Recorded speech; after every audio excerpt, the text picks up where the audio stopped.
সকাল 9:30। এখনও গ্রামের বাড়িতে প্রচুর কুয়াশা।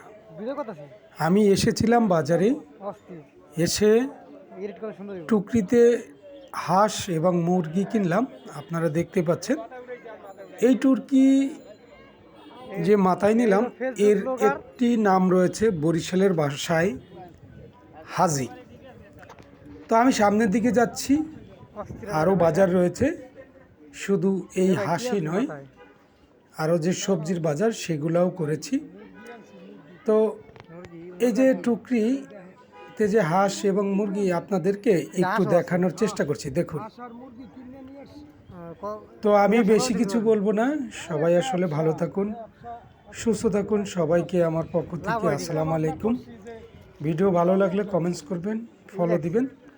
আজকে শর্ট ভিডিও দিয়ে দিলাম। তো এখনও যে কুয়াশা সেটা কিন্তু আপনারা দেখতে পাচ্ছেন।